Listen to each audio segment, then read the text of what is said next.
partners with working women and mamas alike to guide them in achieving fulfilling career and life goals through financial empowerment, professional or leadership coaching, and personal wellness. Find the unique coaching you need to succeed. You're listening to Vero, Ceci, and Irene, and we are Level Up Latina. Welcome to another episode of the Level Up Latina podcast. This week, in honor of Latina Equal Pay Day, we've invited Rita-Soledad Fernandez Paulino as our guest. Soledad is the founder of Wealth Para Todos, a community focused on building wealth. As a queer Mexicana Americana and founder, her mission is to make sure more BIPOC women and LGBTQ plus folks have a financial plan to retire. Thank you, Soledad, for being here today. We're so excited to cover this topic. Bienvenida. Thank you so much for having me here. It is a dream to be on a podcast full of Latinas. Like, this is our world. We are the representation we craved as kids. Isn't that beautiful? Yes, totally. Eso se gave me the chills. Thank you for the reminder. Yo también. So before we get started, we really want to acknowledge that the awareness that we want to bring this week is all around Latina Equal Pay Day. You're going to be hearing this episode when it drops on a Wednesday, early, first week of December, 2022. That means that tomorrow, the 8th of December, 2022 is Latina Equal Pay Day. So for our Latinas out there thinking about asking for that raise, thinking about making a lateral shift, jumping into another job, asking for more, negotiating that salary, this is a big week for us Latinas.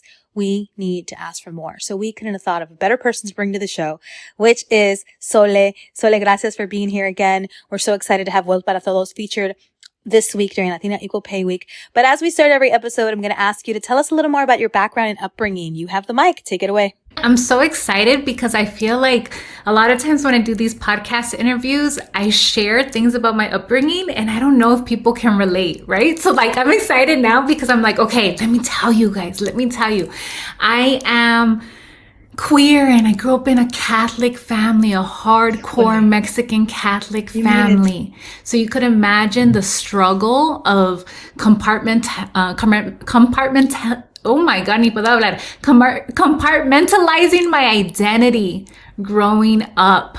I am, my pronouns are she, they, and I wonder so much how my life would have been different if my mom wasn't so focused on teaching me gender roles. I told her, like, as a kid, I wanted to have short hair. She put me in dresses, refused to cut my hair. I eventually cut my hair. My grandfather, my abuelito, is a big reason I am who I am because he said she doesn't need to be in the kitchen. Si no quiere cocinar, she doesn't have to. And he would always tell me, you're going to earn so much money one day that you're going to be able to eat out cuando quieres and you're not going to have to cook. And he taught me how to drive at like what everyone said was a young age, but it really wasn't a young age. It was the age that all the men in my family learned how to drive. And so I think that really impacted me. And so now here I am, 36 years old, raising 2 kids in Los Angeles. And I actually have an 8-year-old non-gender conforming child who uses the pronouns he, they. And it has been such a healing experience for me to raise a child, honoring who they are. And when my family was telling me, you need to teach them how to be a boy, I was like, for sure. Now I know that gender is completely a social construct.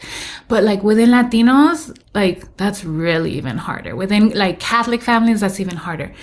And yet it's my children who have really motivated me to heal a lot of my wounds that I experienced growing up in a low-income area with a lot of gang violence. I walked and had to navigate a lot of spaces where I just didn't have the representation that I craved. I was, la única in so many spaces. But my children have really inspired me to get my dinero shit together, because I want to build generational wealth, not just for me, but for them. Because I know, my child is already, 8 years old, navigating, having to ask for gender neutral restrooms. And I just wonder what the world is going to be like for them, considering all the laws and all the anti-trans legislation that we see right now in the United States. That I just it makes me so happy that I'm setting myself up financially and my kids financially, that my kids don't even know. They don't even know que tienen dinero. They don't even know. But it's going to be like one day if they ever come to me, I just have this in my head that if my kid comes to me and says, my employer didn't respect my pronouns, I'd be like, quit. and take a year off. And I got you, baby. Like I have that. Like that is what I'm like have in plan. And that excites me. That excites me that, you know, money provides us with a lot of independence, a lot of options, a lot of opportunities. And I've done the work to heal my own wounds so that I can show up for my kids. My goodness, we've been talking for, gosh, it hasn't even been 6 minutes, and I think you're possibly my favorite guest we've ever had. Oh my goodness, I'm gonna cry. The most beautiful thing you all have ever heard. I love you for saying healing. We need that more in our community. I love you for repping Catholic, but then we also all know how hard that is because all of us grew up the same way and we're trying to heal and let go of the guilt and be ourselves and find the space. I love you for raising your children, how you're raising them. Thank you, thank you, thank you. There's so much to discuss and we're going to focus on money, and I wish we could focus on all of it. We got to have you back as a mama because it seems like what you believe and what you feel is what this world needs. So thank you for sharing that. I love that our guests can go anywhere about their upbringing and their background. And thank you, thank you, thank you. Was it your grandfather who taught you how to drive? Yeah, my abuelito. Abuelito, thank you for being progressive. Thank you for believing in what she could do. And it wasn't about men, women, male, female. So thank you for that. That was a really great story. So we had to repeat that just slightly. So getting back into the most important thing that we thought this topic would be about, but turns out there's many more layers. But we want to bring awareness to Latina Equal Pay Day. We are here with you, wanting to create financial abundance, wanting to be badass with generational wealth. You gave us chills. I'm sure all of us equally. I'm speaking for my partners here, but to talk about being able to tell your child, quit. You don't like it? Take a year off. Travel. No one controls you, and money is here, and it is abundant. It's simple, and it's the best advice.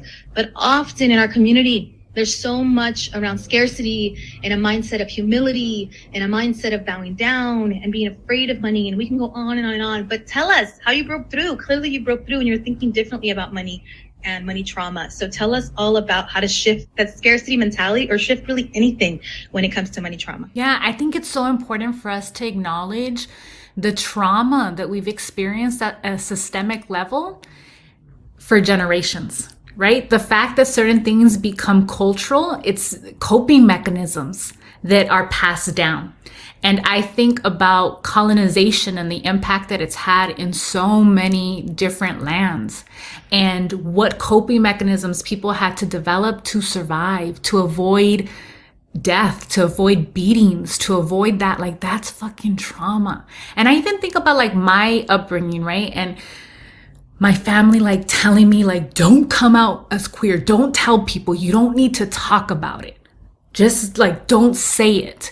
And I think about the things here in the United States, the laws in the 1950s where people like, if you came out, you were fired. You know, so a lot of the advice that was told to me from my family was out of fear and protection. But that's not always communicated, right? And so that impacts how we feel. You know, people don't necessarily share the feelings and the fears and the trauma that they've experienced. They only share this advice. And the advice comes from a place of, I think, wanting to protect us, but it may not be the protection that we need, because gratefully, societies do change and new opportunities are available. And it's hard being Latina, hearing like, oh, you know, be humble, be grateful for everything que ya tienes. You know, you're the first one to go to college, or you're the first one to secure this job. Like, this is good. Just be grateful for it. Don't be greedy. Don't ask for so much more. And then you buy into it and you're like, yeah, and there is a lot to be grateful about. And yet we hear statistics telling us that, you know, like in 2020, Latina Equal Pay Day was in October. Now in 2022, it's in December. It's taking more time for us to get equal pay for equal work. And that's a problem. That's a problem. And other statistics, I mean, there's less than 8% of Latinos who have individual retirement accounts, who have IRAs. There are around 30% of Latinos who have access to employer retirement accounts. Imagine that. So it's like a lot of us, the first time that we're hearing about investing is usually through an employer retirement account. But if your employer doesn't provide that to you, then you are really not investing. And then that really impacts your life at retirement. Women are most likely to be in poverty, and especially Latina women and especially queer women are likely to have to be dependent on Social Security at retirement. And so And it's like, we don't know because we're being told be grateful for everything que tienes ahorita. ¿Qué más quieres? Yeah, pipe down. It's good enough. And that is not true. And so when women hear this week, that's our tip of the day. That whatever we heard, whatever programming was there, people meant well. Like you said, that they were doing the best they could. They were afraid. They had their reasons for being afraid.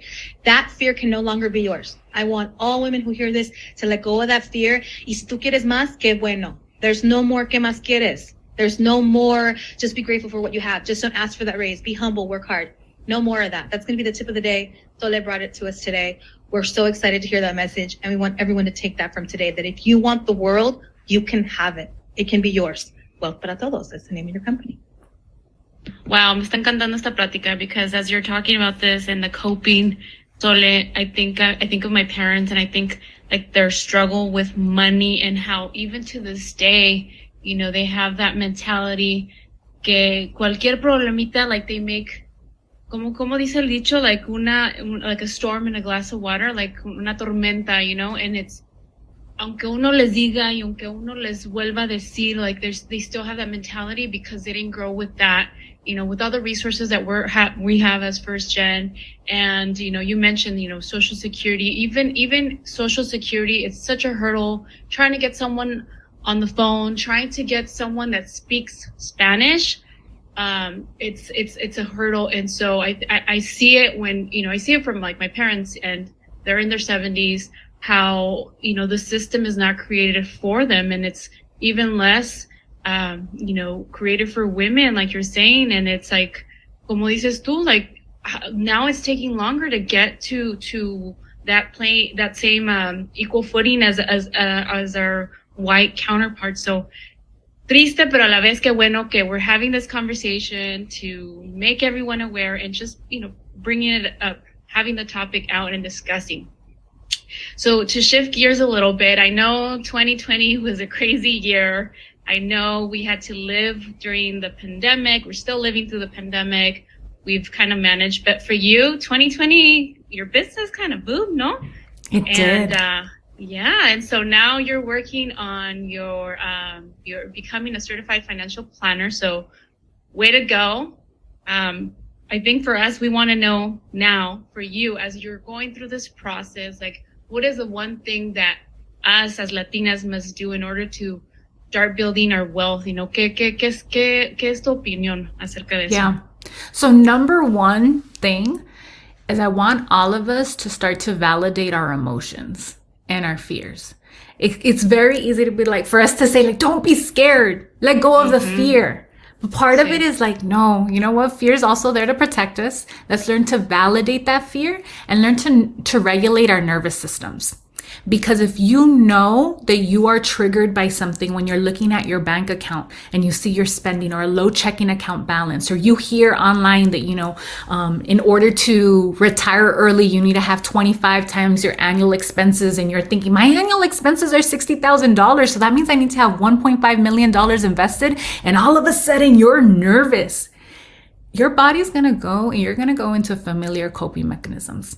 And we grew up in a family, a lot of us grew up in families where it's just like, leave it to God, right? I know. And just, you know, God will take care of you. God will take care of you. And in some ways it's like that serves us and it could help us regulate our nervous systems. It could give us a certain like a peace, but it could also cause us to be avoidant. It could also cause us not to face the numbers, increase our financial literacy, get the support that we need to build wealth poco a poco. So I want you all to be able to validate your emotions. Know what is your truth when it comes to money? What are the narratives? What are the traumas? What are the things that you've been told by family members about money? And then also start to increase your financial literacy. In order to build wealth, I feel like building wealth, like I can tell everybody here what you need to do to retire early. Have a checking account and buffer, build an emergency fund, have sinking funds to cover your long-term expenses that you know are going to come up, and save for poco poco. And then start to max out your retirement accounts with your employer, max out a Roth IRA, contribute to a taxable brokerage account. And like, that's it. That's the thing. That's it. That's all it takes. Make sure you keep investing whatever amount you need to based on your annual cost of living, the age that you want to retire, and your life expectancy. and boom, you have the money. But then we have to do the work of what gets in the way of increasing our income. What is getting in the way of investing thousands of dollars, paying off all of our debt, right? And a lot of times what's getting in the way is boundary issues, overextending ourselves with familia. It is not advocating for ourselves at work, not choosing to job hop, choosing to be loyal to people who aren't loyal to us. Those are all the things that impact our extra cash flow. And so that's the work we need to do. And that means that you need to grow in your capacity to feel your feelings, notice when your nervous system is dysregulated, and then ground yourself. Learn those skills so that you're like, okay, this is the process, and I do it repeatedly over and over and over again. That's so true what you're saying about like that fear and like the to validate your emotions. That we've had this conversation before, especially lately. We were like, oh my God, I'm like looking at the credit card statement. We know que tenemos el dinero para pagarlo, like we know it, but still, like, as soon as like we look at it, it's like, oh my God, gasté tanto, like, oh my God, I can't believe I spent so much money. And I think for us as Latinas, as first gen, we're making the money, but still like getting to that point, like looking at how much we spent, it still triggers us. It triggers us because, the way we grew up, in my case, again, with my parents, living paycheck to paycheck, and sometimes not paying the credit cards and defaulting. And so all that, I think that trigger is still there, where each month, like I know how much I spend more or less, but still when I see it, I'm like, oh shit. But and that would be your work, right? It's like, okay, look at those numbers and let's do a brain dump. Let's list out all the thoughts that come to your brain. What are you saying about yourself? Oh, I'm spending too much. Write it down. And then you start to look at those thoughts and think, where did these thoughts come from? Are these really my thoughts? Or are these actually the thoughts that I heard from my parents? Is it my parents' voice saying like, oh, estás gastando tanto dinero? Is it them? And then it's like, okay, am I going to choose to create a different narrative, to have new thoughts about my money? Because at the end of the day, like something I take a lot of pride in with working with my clients one-on-one is I teach you how to pay off debt, how to save, how to invest, and also how to spend.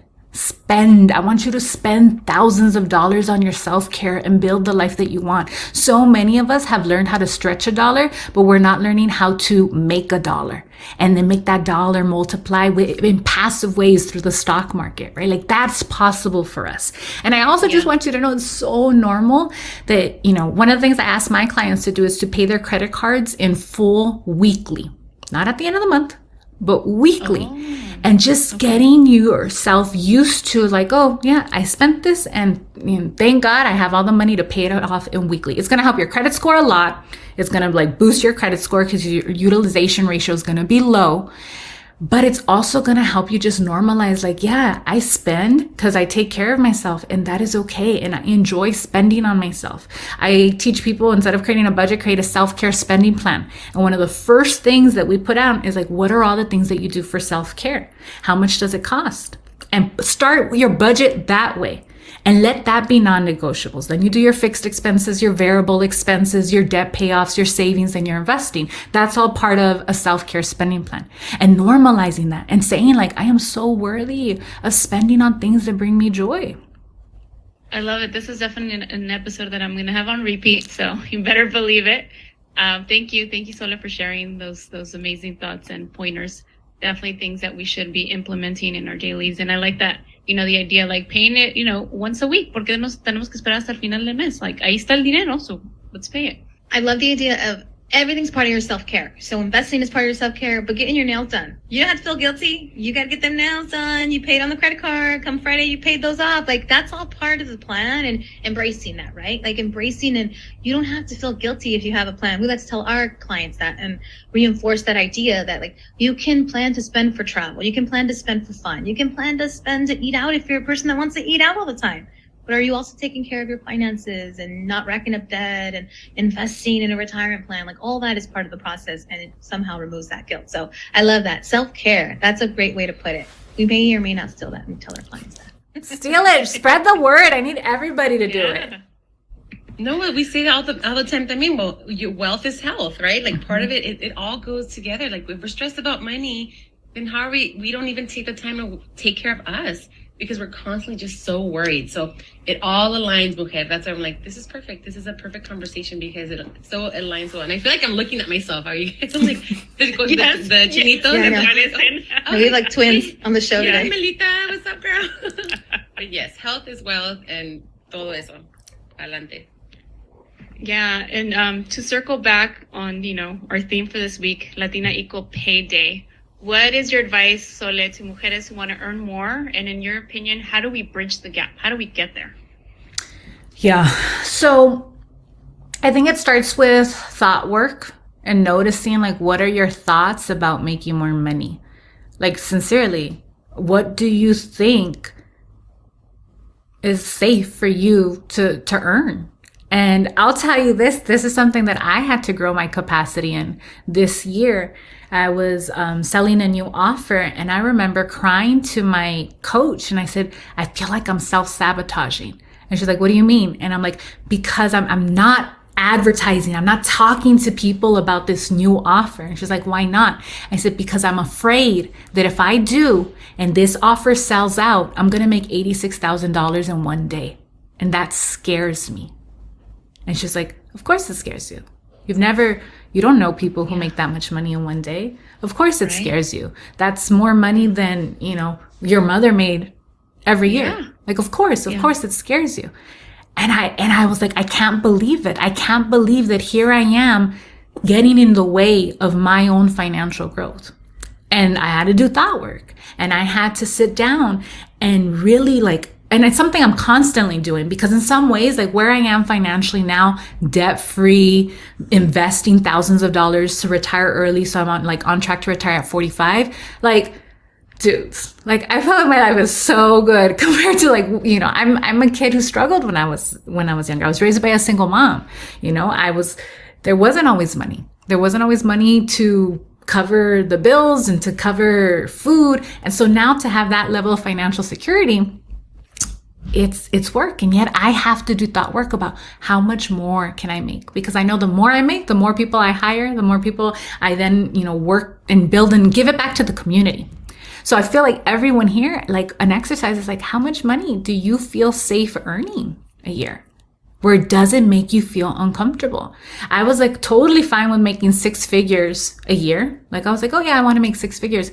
But then all of a sudden, getting close to making 6 figures in one day, I started to self-sabotage. So it's really, we got to decide, what is it that feels what feels safe? And then with our thoughts, create safety for ourselves and validate those emotions that, of course, it's going to feel uncomfortable. I have a client right now who I work a lot with my one-on-one clients on getting them to increase their income. To work with me for 6 months, one-on-one, it's $6,000. And I always think, how do we 10x your investment? So I won't take a client on if I don't think I can get them to increase their cash flow, their income by $60,000 in the time that we're together. So it's you're gonna job hop, you might switch a career, you might start a business and monetize your skills. And a lot of thoughts come up for my clients, and they're just thinking I don't know, I'm scared. My sister said this, my husband said this, my wife said this. And I'm like, okay, but all those people are not your future clients. So we don't really need to pay attention to what they're saying. And also it's everyone's going to have an opinion. What matters most is what you think about yourself. So let's do that thought work. Once we have that thought work, once you're okay, I am worthy of abundance. I'm worthy of making lots of money. I'm ready to have extra cash flow of thousands of dollars so that I can invest thousands of dollars each month and retire early. Then it's about trial and error, honestly. It's about experimenting and seeing okay, how am I going to adjust my resume? Who am I going to connect with? What kind of support am I going to get so that I can feel confident on this interview, so that I can practice my negotiation skills, so that I can start to create a package to monetize my skills and sell them, right? Then it's different for every single person who's listening to this, depending which way you want to increase your extra cash flow. But it starts with you saying, I want to do it and I'm worthy of doing it. I was going to say that's just so important because it starts with us. It starts from within. You know how it's always the happiness comes from within. These thoughts, you moving forward, you making progress comes from within because you need to believe in yourself. You need to know what it is you want, establish it, and be a firm believer in you, so that you can then make the steps forward to advocate for yourself, to say, yep, this isn't right for me. I need to move on. And the thing is that, yeah, that fear steps in, because we're going from 0 to 100. And in wanting the things, you know, like we always talk about, like, how do you just change? It's work, the scarcity mindset to abundance. It's hard when you do grow up low income, low resource, having nothing. It's hard to imagine having 86,000 in your pocket overnight, you know? I mean, I think about in 2020, in 2019, I got sick, was put on medical leave, was getting disability checks. And I used my disability checks to pay off $23,000 of student loan debt, knowing that if I paid off my debt, then I would decide whether I was going to go back to teaching or not. So that was 2019. In 2020, I knew enough that I wasn't going to go back into the classroom, but I didn't know what I was going to do next. And I remember that I was like, well, I can't be an entrepreneur, because who's going to take care of my kids? I can't be an entrepreneur because who's going to clean my house? And I spoke to a business coach, and she said, hire someone to take care of your kids. And I was like, I can't hire someone to take care of my kids because I have a non-gender conforming child. I need to make sure that they're going to create like this respectful environment. I can't even trust my family to take care of my kids because of the way cis heteronormativity is promoted in this country. And she said, there are allies everywhere, and you will find someone who can take care of your kids. I found Dulce. Dulce was someone I could trust to take care of my kids. Then I was like, oh, well, who's going to clean my house? These are the questions that I was asking. And like, you guys can be like, oh, they're so dumb. They're so simple. But there's a version of Soledad that's what was holding me back. And I remember them saying like, well, there's 3 adults that live in that house. Why don't you all take turns cleaning, the bathroom? And part of what I had to let go of was my standards, that when my brother was going to clean the bathroom or the kitchen, it wasn't going to look the way I wanted to. But was that okay? So that I could have the energy to work on my business. When my husband was going to do it, was it going to look differently? Well, I set up this whole schedule of everyone's going to change it up so I could have more energy and time in my business. And on the day that it was my brother's turn to clean, Jason comes to our house, and he's a house cleaner. And he's like, I'm here to clean. Your brother hired me. So my brother, instead of cleaning on his day, had hired someone to clean the house. Then my husband talked to him and he said, oh, in 2 weeks, it's my turn to clean. Do you think you could come back? I'll pay you. And I thought like, wow, I was so mad. And my best friend was like, why don't you pay him on your days too? And I was like, well, because I don't have the money. I don't have the money to pay them. And she's like, well, how are you going to make money if you're always cleaning instead of doing that? And so that's a risk I had to take. I had to spend money on childcare cuando no tenía el dinero para childcare. I had to spend the money on outsourcing cleaning the house when I did not have the money to clean that. My business has grown to 6 figures now, but it's because I put so much in getting the support that I need. And I know that those are all investments so that eventually, I'm going to have a lot more profit. But I've had to hire a business coach. I had to hire a wellness coach. I had to hire a therapist, a couples therapist. To make a lot of money, I've used a lot of money. You are for sure a Latina. You are so Latina, girl. ¿Qué pasas, okay? Regrésate, Soledad. Regrésate. My goodness, this is a part of asking for help. Soledad, you cannot do everything. And you know how everyone's like, you can do both. Yeah, you can, but it doesn't mean it's going to be 100% on both sides. And that's the idea we need to get let go of, right? It's the part of being able and willing to reach out to the people that we know can do the work for us, while we can, and for us to be able to do the work that we want and need to do. Yeah. So asking for help, Raza, Latinas we're so hard at it. We're so hard on ourselves to just let it go, because no, it's expected of me. But I'm so glad that at least the Jason that walked through that door for your brother was the Jason that is the one that's taking care of all of you now, because it's so important for all of you that's within that home to be at peace with how your home looks, in order to be able to produce what you need to produce. And we also have to acknowledge about how hard it was for you. Yeah, we have to acknowledge the differences, right? For my brother and my husband, it was so easy to outsource cleaning because no one ever tied their worthiness with cleaning. For me, that's how I got so much praise as a kid. Oh, mira, Rita-Soledad, como limpian.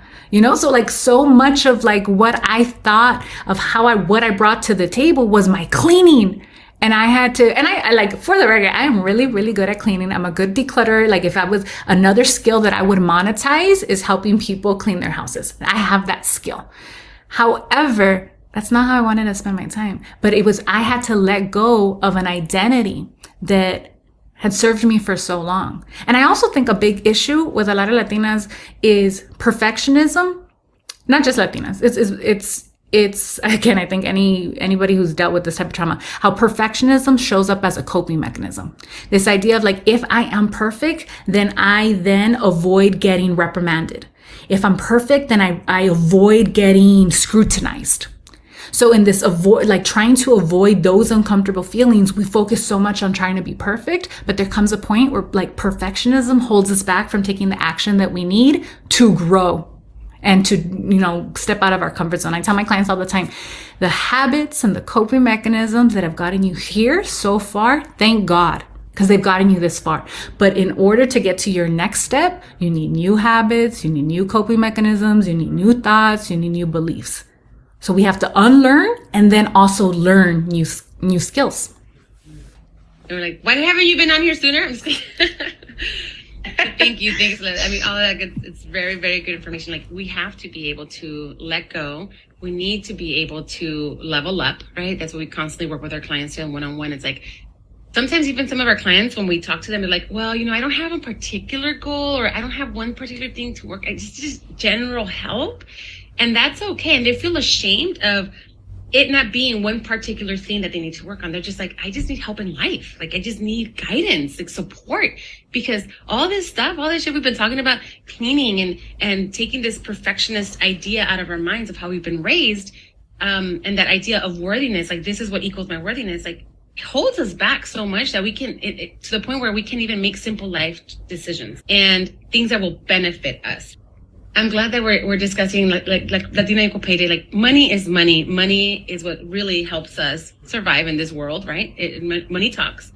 If you are afraid of money, then you're going to find yourself in the same place. When you check in with yourself next December and you haven't changed your thought in your relationship with money, you're going to be in the same spot. However you feel about money right now, and if you don't put yourself to work on your mindset toward money, will be exactly where you're at the next year and the next year and the next year. And if you don't like that feeling, you better get to work. And we think everything's an easy fix. We see other people do it and you're like, oh, how did they do it? That makes it seem so easy. It's work and it's not easy. Like right now you mentioned, like you're on the track to retire early with your husband by 45. And we're like, major congratulations on all your work. Major props on getting that plan together. So for you, congratulations. I love that you are on this plan, that you're like, I need to change something and I'm going to do it. And you committed to it. And it's not easy. I know when people talk about FIRE, financial independence, retire early, for anyone that hasn't, heard the term before, it's a scary thought. They're like, what is this? Like, how can you retire? You must be making millions in order for you to retire. And the really thing is, like, this is easy. I can give it to you right here. But having the formula and putting it to work is a whole different story. So with that said, what do you recommend, like, for other Latinas, other women? Yeah, for sure. So number one is you have to decide, what age do you want to retire at? Once you know the age that you want to retire at, you could use online calculators. You'll need to know a little bit of information. Your age right now. You'll need to know how much you currently have invested in all of your accounts, how much your average rate of return on your investments. I like to use conservative numbers. So like, let's say you use a 7% average rate of return, so that also already includes inflation.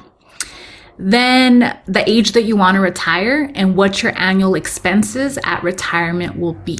The average person has a $62,000 salary. If you're not saving any money, then I would use your salary as your annual expenses at retirement. If you are saving money and already investing, then maybe you can have a lower amount than your salary. Once you know these numbers, you can plug it into a calculator and see, okay, well, what happens if I work on just maxing out a Roth IRA? If you're under the age of 50 years old, then in 2023, you can contribute $6,500 to a Roth IRA. So a little bit more than $500 each month, and you can max out a Roth IRA. What happens with your retirement age? Like, what does that do for your numbers?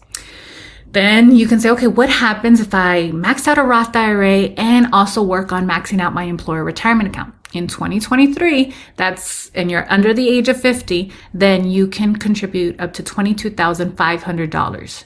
The nice thing about contributing to your employer retirement account, if it's a traditional account, is that you get to reduce your taxable income. So all the money that you put into your retirement account, you don't have to pay taxes on it until later on when you withdraw it in a traditional account. So you start playing with that, and then then you realize, if you want to retire before the age of 59 and a half, then you're also going to need to invest in a taxable brokerage account, because a taxable brokerage account is not going to have any limits about when you can withdraw the money or when you can sell your assets and withdraw, right? There's no limits on how much you can contribute in a taxable brokerage account. You will have to pay taxes on gains if you have like dividends, but let's say if you don't even have that, then you don't necessarily really have to worry about that too much. However, knowing what accounts to use is key. And then once you know the number of how much you need to invest. So for me, in order to retire at the age of 45, I'd have to invest $32,500 a year. This year in 2022, right now, I think I'm at $17,000. So I'm short of my goal. And I had to sit with those emotions. And I could have said to myself, wow, Soledad, you failed at this. Oh, you're really bad at money, Soledad. Here you are telling everybody to retire early, but instead of paying yourself more from your company, you decided to hire help to make it sustainable for you. Maybe entrepreneurship isn't for you, Soledad. You should get a 9-to-5 and have I could have said that to myself. And there is a version of Soledad that would have. But now I'm like, okay, so that just means that next year I'm going to have to invest maybe closer to 50,000. Okay, cool. And I just think about it that way. And I think that's the thing that when you think about creating a plan for retirement, one of my friends once said to me, Soledad, how do you go around telling everybody, that you're going to retire at 45? You don't know. And I was like, yeah, I don't know. There's a lot of things that could happen, but I think it's pretty cool that I have a financial plan to retire at 45. And guess what? If at 45, I still want to be working on my own company, Para Todos LLC, then perfect. It's also about building a life that you enjoy and learning how to have the extra cash flow without sacrificing your self-care, without sacrificing your joy. That's a key thing too. So if you want to retire early, if you want to pursue the FIRE journey, I would say treat it like a game. See it as a backup. The reality is my husband didn't start investing. He had $0 at the age of 32. So for me to create a plan for him so that he could retire at 45, that meant he had to invest, a lot of money.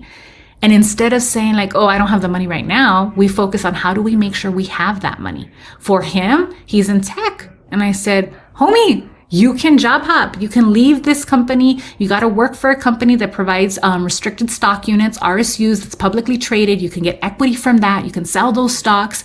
And he was, he's first person in his family born here in the United States. And he was like, no, but I'm already making a lot. So Latina Equal Pay Day, we don't have data on our men. Right? We don't have that information, but I see it there too. And there I was telling him, negotiate. And he was like, no, but I don't want to say too much money because, what if they say no? And I'm like, okay, well then they say no and someone else will say yes. And I was the one writing the email and saying okay, what if we get more in equity, and doing that. And he was like, ay, Soledad. If he's getting all mad. And I'm like, homie, you have skills, monetize them, go out and negotiate. And now it's so interesting because he then job hopped on his own. He decided to go to a different employer, increased his income so much. And one of the things that I credit him for is I was the one who was I could budget and I can create a sustainable budget for us and I could keep our costs low. And he was the one that was I want us to make so much money that I don't have to track my spending. And he that has been his thing. And as he did that, then I was like, yeah, me too. Yeah, let me spend less time tracking my spending and making sure I'm following a budget and more time just increasing my income so I always know I have that extra cash flow. I love that you mentioned that your husband, right, our men, even them are uncomfortable, negotiating and asking for more, because they weren't taught that either. There's certain things that you do learn, but as culturally, as whether you're Mexican, whether you're Dominican, wherever you come from, you're first generation, you're firstborn here, there really isn't anyone else that they're guiding you, right? There's no one telling us, no te preocupes, when you get there and they offer you this, it's okay to ask for more. And then you can negotiate that. And if they can, always ask for that higher number, and then you can work your way down. Like, just know your numbers. What do you need? There really isn't anyone else telling us that. What our parents just say, they're proud of us. They're like, good work. And we're already making more than they did at any point. So that's what they say with such, firmeza. Stay. They treat you're getting paid right. So it's like, they don't know any different. Then there's no one guiding us. How do we ask for more? So it's all like, but once you do that first time, like, oh shit, look what I just did. I just asked me for 25 instead of 15. And I got myself 20. There you go. You're $5 up higher, right? But it's like anything. It's like a muscle that you need to put to work, right? If you work it out, you get better. It's stronger. And you get less shy and embarrassed or ashamed because you're asking for more. ¿Qué van a pensar que soy pobre? Like, oh my God, who cares? Who cares what anybody else thinks? Like, what's right for you? And I love that you mentioned that, even our men at one point get that, but they have one advantage. They're dudes, right? They're dudes. They're like, hey, most of them are automatically, employers think, oh, they take care of the home. They do this. So let's just pay them a little higher. So for Latina Equal Pay Day, we want to also encourage all of you out there listening to our show is that if you have never asked for a raise, if you've never had to negotiate your pay, and if that's you, ask yourself why. Has it just not ever come up? Have you not been comfortable asking, in your reviews? Is a place where you work not open to that? So I think we should start asking more questions and asking ourselves, like, why haven't I done this for myself? Then the next step is like, do you dare? Do you dare to make the ask at the next review? It's the end of the year. We mentioned this in our last podcast. Like, it's the end of the year. We're doing the end of the year reviews. Are you going to dare to ask and make that leap for yourself and level up and be like, hey, you know what? I've been taking on extra responsibilities. The pandemic, people got laid off. I took on, the work of two other people, and I've been doing this. Have you been tracking that? And are you comfortable in saying, like, I am an asset to this company. I bring value to the table, and I have earned and I deserve this raise, or I have deserved this promotion? Because it's something saying, like, I'm going to take the world, but taking the world is one step at a time, and finding the confidence to be able to ask for all of that. So we're all at the same playing field, especially as first gen, children of immigrants. And even then, like, when you are the first generation, second generation, there's still that gap, in learning how to ask for more. So I'm glad that we're having this conversation. I'm glad that you've had it in your household. I know we've definitely had it in our household. You mentioned, I hope that we process that as listeners. Like, you mentioned that what it took to get you to start growing your mindset was to heal, was to get therapy, was to get couples counseling. There was a lot of key things there. Like, it's not just go out there and get it. You're right. There's a lot of internal stuff. There's also, who are you in partnership with? Like, I'm really grateful that you shared that story about the differences between you and your husband. That's critical about your household. You live with you said his brother, right? And he My brother contributes to the brother household dynamic, all of that good stuff. It cracked me up really internally, because my husband's the first one to be like, I don't want to do that, pay for it. Like, who do I pay? Like, how do I figure that out? And as you kept talking, I was like, oh, I can relate to her. Like, I actually like to clean my house in my way, and my mom cleaned houses. Maybe it's because my mom cleaned houses. Like, it was more his idea to get a housekeeper than it was mine. But you better believe it, I loved it once he was into it, right? So it's such a learning. And we're all at different stages of that. And I want to really reaffirm and repeat that, like, do the work with the people that matter, the significant people, and be patient and figure it out and use your gifts. Like you mentioned, like, you're kind of the analyzer and you're really good at that. My husband's the analyzer. He's really good at that. I'm probably more the one that would be like, I just want to make enough where I don't got to track my expenses. That's me. Like, you were so dead on. Like, it's not a male or female thing. Like, people have these personalities, and when you put them together and you really suck the blessings out of them, it actually works. But it isn't easy. I've been married 20 years, and there's some stuff that we do now where we're finally like, wow, we really do lean on our strengths, and it works out. But for 15 years, we were driving each other crazy, right? But it could be the same thing with you. There doesn't need to be another person there. It could be you needing to go to therapy, or you needing to heal some wounds with family, or you needing to keep some family members away. Boundaries, boundaries, boundaries. So all that healing, all that learning, tomorrow, if our listeners want to start one thing, pick one of those things. Do a brain dump. Like Sole said, do a brain dump, put down all the things that you think are roadblocking your blessings and work on one of them. And maybe it's just like las chismositas in your circle, and they're no good for you, and they're holding you down, and they're feeding like disbelief, and they're feeding that it can't be done, and they're limited. That doesn't have to be your belief. Like, separate. So it's all a learning or an unlearning. And I love that you touched on coupling, family, you. It's not overwhelming when you think about it. You just gotta, like we do with our clients, put it all on paper, understand it, and take it one step at a time. So thank you for bringing up all those key points. It's not just about snapping your fingers and you'll have money. It's so trippy too, because right now we are talking about family, like Ceci casada con sus hijos, Irene casada con sus hijos, Soledad casada con sus hijos, Verónica casada con hijos. The thing is that we're talking about, oh, I got together with my husband, I talked to him about this, we talked about this. And the thing is that for me, that realization about money came earlier, before I even had a husband and kids. And I was like, why the fuck did it take me so long to realize what I could do with my money? I had my mom telling me, like, Mija, it doesn't matter how much you make. If you make $100, you better save 10. Like, that was the first voice I heard about saving, right? Because she always said that my dad took care of everything. He paid the house, he paid, roof over our head, food on our table, shoes on our feet, all that stuff. She's like, pero nunca, tu papá jamás me dio $1 para comprarme algo para mí. So my mom had to find ways to do it her way, right? To find a way to make money. So she always told me, don't rely on the man, take care of you. Not like don't respect him, but just make sure you take care of you if you're working. Then my brother came into my head of like, girl, we're going to save money. You're going to do this. You're going to own a house. You're going to do this. And I'm like, are these plans for, like, do I want this? And you start having that conversation. Do I want the house? Do I want this? Do I want that? What do I want? So that's why it's so important to figure out what it is you want. And if there is that trauma, if there is that stuff, heal it antes de que you add to your circle and you grow your family. If you choose to have a family, right? Like now, like choice is so great. Like I feel like women that are single, like there's always this rush of like, I need to be married. I need to find a partner. I need to find partnership and companionship and all that stuff. But really, before you do all that, take care of you. What is missing?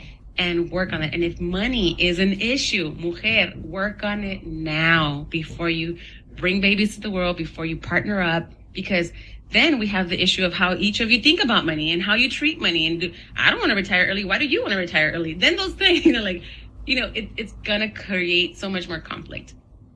So in getting to know ourselves, Latinas, like we said, go out there, figure out what it is you need, what it is you want, and that will allow you to live the life that you want to live. Start doing those building blocks now.